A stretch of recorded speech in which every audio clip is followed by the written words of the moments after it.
Guys, let's cut to the chase. You're here for the settings. We're going to hop right into it. But first, I want you to comment something you want to improve on in Season 13 of Apex Legends. Does not matter what it is, whether it's your accuracy, your movement, whether you want to get better in ranked. Let me know in the comment section below. I'll give it a heart. I appreciate all you guys, and let's get into the settings. This is going to be a very, very, very in-depth settings video. I will say that for a fact. There's going to be nothing left out of this one. All right, everybody. So starting it off with interact prompt style. By the way, top of your screen, this is going to be under the gameplay tab if you're brand new to the game. Interact prompt style, I keep this on default, but there's also an option for compact. Now what default does is basically when you go up to an item, it will explain what exactly that item does. This is going to be perfect for the newer type of players. You can see how it says extended heavy mag, and then it says slightly increases ammo capacity. If we head over here to the arc stars, it'll explain exactly what an arc star does, the thermites, and so forth. When you switch over that setting to compact, rather, it's going to just show the ammo type. You know, it's not going to explain what the arc star does. It's not going to explain what the thermite grenade does. So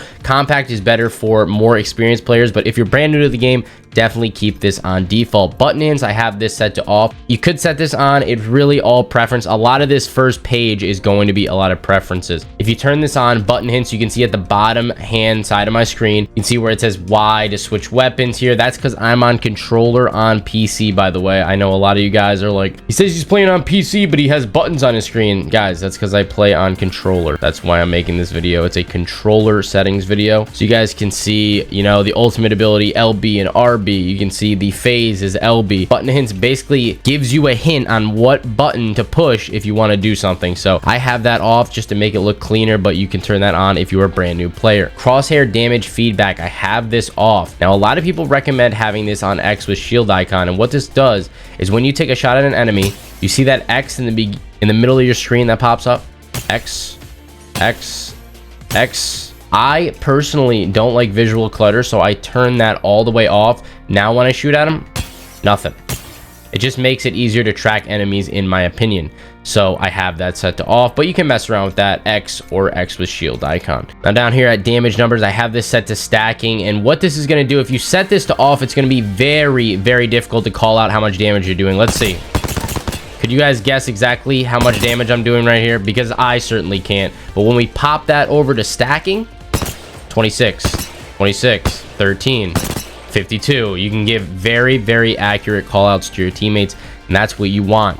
Some people will tell you to put it on both, and what that does is it'll put the floating and the stacking. You see the numbers going up in the air, 13, 13, so forth, like that. It's just a lot of visual clutter, in my opinion, so we're going to turn that on to stacking only. Next up is ping opacity. I have this set to default, but you can see on the top right hand side of the screen right now, the faded is just going to make it partially transparent most of the time, but I just keep that one on default. Obituaries, that's always going to stay on for me. I like to know who I'm killing. If you don't really give a crap who you're killing, then you can turn those off. Minimap rotation, I have this set to off. If you turn this on, it's just going to turn your screen every time to face north, which is very confusing in my opinion, so I have that set to off. I like it to stay very consistent. Weapon auto cycle on empty. Newer players might want to keep this on if you're not taking note of your ammo consumption. If you run out of ammo, it'll auto switch your weapon, so that might be great for newer players, but personally, I always am paying attention to my ammo, and I know when I'm low, so I have that set to off. Auto sprint, I have this set to on, and why I have this set to on is I'm just very used to having it on, because on console I used to have a ton of heirlooms, and I would spin the heirloom, and the only way you can spin the heirloom was to have auto sprint on and bind it to the left D-pad, so that's what I would do. But now I just have it like force a habit, so I keep that set to on. Double tap sprint, I have that off. I feel like that's a really weird feature to have. I have never used it, but if you want to try it, then be my guest. Jetpack control, this one is huge. Valk is really, really powerful, especially in season 13. They only gave her a minor buff, so she's going to be very useful in this season. You want to have the jetpack control on hold. Now when I switch over to Valk, all you got to do if you want to head up in the air is hold down your A button. And I must say right now, I do use an Elite Series 2 controller, which has two paddles on the back. The right one is to jump, the right paddle on the back. The left one is to crouch. So when I'm going up in the air, all I got to do is hold that A button or my back right paddle. And then when I want to fall, I just let go of that button. Now, on the other hand, if you set this to toggle, all you got to do is tap tap it twice, and then you're gonna head all the way up into the air and then tap it again to fall down. But it's definitely not the best method, especially if you have an Elite Series 2 or a scuff controller. So I have that set to hold. Incoming damage feedback, I have that on 3D. Not really too much to explain on that one. Taking damage closes death box or crafting menu. This is going to be a big one. You need this set to off to be able to shield swap, because once you get shot with one bullet in a box, you're going to get kicked out of that box if you have that set to on. So make sure that is set to off. Hop up, pop up, I have that set to on. It basically just tells you what each hop up does. I don't really know why I have that on. It's just kind of set there. So we're going to leave it. Streamer mode, I have that set to off right now. You can set that to on all or killer, as you can see what they do on the top right hand side of your screen. If you set that to all, it's gonna randomize everybody's name and just say, you know, Mirage 56789 or Wraith 2458. So if you really don't care who you're going up against, then turn streamer mode on. Anonymous mode, I have this disabled on PC, but on console I would enable it. You know, you don't really need to use it unless you're a popular streamer, YouTuber, whatever the case may be, because people might hunt you down. But if you want to put it on, I mean, be my guest.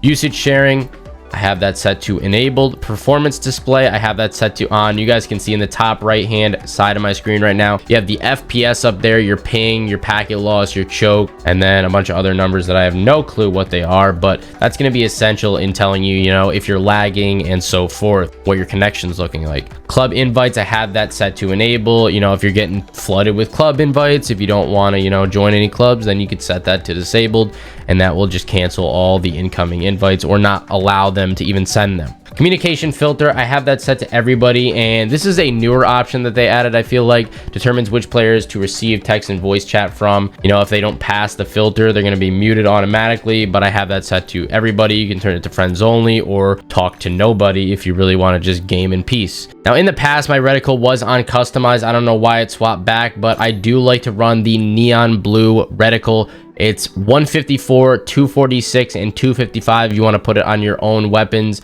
and, you know, play with this reticle. So there you go. Colorblind mode is set to off. You know, I'm not colorblind. I used to use Tritanopia because it used to give, you know, yellow Watson fences and yellow sights, but now that they have customized reticles, you don't really need that. So I have that set to off. Subtitles, I have that off. Subtitle size does not matter because it's off. Enable accessible chat features, I have that off. Convert incoming voice to chat text, I have that off. And then play incoming text chat as speech, I have that set to off, because that gets super annoying if people are typing stuff in game and it keeps coming in, especially on PC lobbies, because a lot of people type on PC. You know, that's going to be just talking to you the entire time. Now, as you guys can probably tell from the title of this video, we are not going to get into the mouse and keyboard settings because this is a controller settings guide and I do not play on mouse and keyboard. My button layout is on default. You guys can switch it up. We got bumper, jumper, button, puncher, evolve, grenadier, grenader, however you say that, ninja, and then you got customized where you can just swap around a bunch of different buttons if you'd like. Stick layout is on default for me. Interact reload button,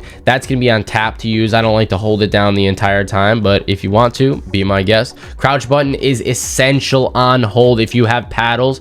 I don't know if it's really essential if you don't have paddles, but like I said, if you got that scuff controller, if you have that Elite Series 2 or just regular Elite controller, you definitely want to be having the crouch button on hold, because that's going to help you crouch spam. You see how I'm crouch spamming right now? You know, when you get up close to enemies, you take shots at them. Crouch spamming is definitely going to throw them off their game. And you need all the movement advantage you can get, especially on controller if you're going up against mouse and keyboard players. The aim button, I have that set to hold. You don't want to be toggling your aim for the most part, unless, I mean, that's what you're used to. Then you can swap that on toggle, but I have that set to hold. Survival slot button, I have that set to off. I should turn that on, and I am going to turn that on, and that's going to be set to your left D-pad button, whether you're on Xbox or PlayStation controller. Unless you have an heirloom, I don't know why you would turn this off. Trigger dead zones, I'm going to have that set to none. And what that's going to do is, let's say you're using your left trigger to aim. Most people use their left trigger to aim and their right trigger to shoot. So right when you hit that trigger, even the slightest little touch, it's going to aim down your sights. And that's going to improve the response time between your finger and the button and the game. So it's going to work out in your favor, and it's going to happen a lot faster than someone who has this set to max. Please do not set this to max. Have this set on none so that you can aim down sights right when you touch touch the button, and also shoot right when you touch the button. Menu cursor speed, I have this about halfway up, and what this is going to be is whether you're scrolling up and down in death boxes, it's going to be really essential. So I would recommend putting it as high as you possibly can while being able to control it very accurately. If you're, you know, overshooting items or can't grab ammo, you know, lower it obviously, because controller looting is hard enough as it is. You don't want to make it more difficult. All right, everybody, onto the juicy stuff, the movement and aiming, what a lot of you guys came here for. The look sensitivity that I usually would run if I'm not playing with ALCs. I'm going to also cover ALCs, so do not leave right after you see this portion. But we got 5.3 and 4.3 are the main options that I would recommend trying out. Look sensitivity is going to be up, down, left, and right without aiming down your sights. And then, you know, the look sensitivity ADS is when you're aiming down your sights. That is going to want to be a little bit slower, in my opinion, because it's easier to control when it's slower. Now we're going to head into the per optic settings here. We have all the optics with the different sensitivities. I have 3 on the 1x, 2x, and the 3x. Get the 4 sensitivity. 4x, 6x, 8x, and 10x all had 5 sensitivity. And the reason I raised all these as the zoom went up on the optics is because it basically slows down your aim the higher the zoom, so you want to increase it accordingly. And you know, once you get that 10 times the Kraber or that, you know, never seen digi 10 times sight, you want to be able to move around. You don't want to be stuck in the mud when you're aiming down sights, so that's why I have these set to what they are. We head back. The response curve, I love using classic response curve. I believe it's the best in the game by far. I've also heard a lot of good things about linear, and I've tried it in the past. It is definitely second best, but classic is where I am going to stay, and a lot of newer players should definitely try classic. Linear is going to be more of a, you know, raw input feel. So if you're more experienced at the game, then definitely try out linear and see how it goes. Look dead zone, I have that set to none. You can try to put this on small if you have a little bit of stick drift. I wouldn't go to large because then it makes the movement very, very clunky. So I'm going to keep that on none for now. Movement dead zone, I have this on small. Once again, I would not set this to large because it's going to be really, really wonky, and it's going to feel, I don't even know how to explain it, like you're moving in a box basically. So that's the best way I can explain it. Inverted look, I have that set to off. Inverted look, I have that set to off. I don't know a lot of people that actually turn that on unless you're playing like those old school fighter pilot games and then swapped over to Apex. So I'm going to keep that off, and I recommend you do the same. Vibration, I always play with that off, but you know, that's definitely a preference one. You can turn that on if you would like. Swap over to video settings quickly. This is on PC, so a lot of console players will not have the same settings. I have this set to full screen, 16:9 native. Resolution is 1920 by 1080. The brightness is going to be on console and PC. I have that set to 60%. Field of view is on 110. FOV ability scaling, I have this disabled. This is going to be huge when you're playing Bloodhound or Octane. When your screen moves in and out, you always want to have this set to disabled. Sprint view shake is another big one. You definitely want that on minimal. You don't want your screen shaking all over. So that is what I have that at, and I recommend you definitely putting that on minimal as well. My advanced settings, this is only going to be on PC, guys, and you might have some different settings than I do here. So I have the VSync disabled, NVIDIA reflex enabled plus boost. I don't have an FPS target because that makes the FPS, you know, kind of reach for that target at all times, and I don't want it, you know, stressing out my CPU and graphics card and stuff like that. So anti-aliasing, I have that on TSAA. Texture streaming budget, insane. Texture filtering, anisotropic 8 times. Ambient occlusion quality, I have that disabled. Sun shadow coverage low. Sun shadow detail low. Spot shadow detail disabled. Volumetric lighting disabled. Dynamic spot shadows disabled. Model detail on high. Effects detail on low. Impact marks on low, and ragdolls on high. Over to the audio settings. Once again, a lot of these are only going to be on PC, but the advanced ones should all be on console, I believe. The master volume I have set to 70. Voice chat input device, I have that on system default. I have my voice chat record mode on push to talk. I know console doesn't even have this option, or the open mic record threshold, have that on 1300. Incoming voice chat volume, I have that on 100%. Sound effects volume, I have that on 100%. Dialogue on 100%. Music volume, lobby music volume, I have those on 0. Sound in background, I have that off. Play incoming text chat as speech, I have that off. And then convert incoming voice to chat text, I have that off. Back over to the controller to end off the video here. The advanced look controls, we're going to turn those on. We got 8 on the dead zone, 2 on the outer threshold, 10 on the response curve. I am telling you guys, these are the best controller settings that you're going to find out there. It's not even close. I'm absolutely beaming with these things. Head into the per optic settings here, have these set to on. Make sure they're set to on, or else you're not going to be able to use the different sensitivities. 1 times is on 1.0, 2 times is on 1.3, 3 times through the 6 times is going to be on 1.6, and then the 8 times and 10 times is on 1.8. Head over to the yaw speed. I have that set to 320. That's going to be your left and right without aiming down sights. Pitch speed is going to be 260. You want that to be a little bit lower. It just feels more natural than having them both the same, in my opinion. So I have that. That's going to be your up and down without aiming down sights. That's going to be on 260. Turning extra yaw on 120. That's going to be, you know, it turns a little faster left and right. And I have the turning extra pitch on 0. I don't like it going any faster up and down, in my opinion. Turning ramp up time and delay, I would have those off for ADS and regular, as you can see down here.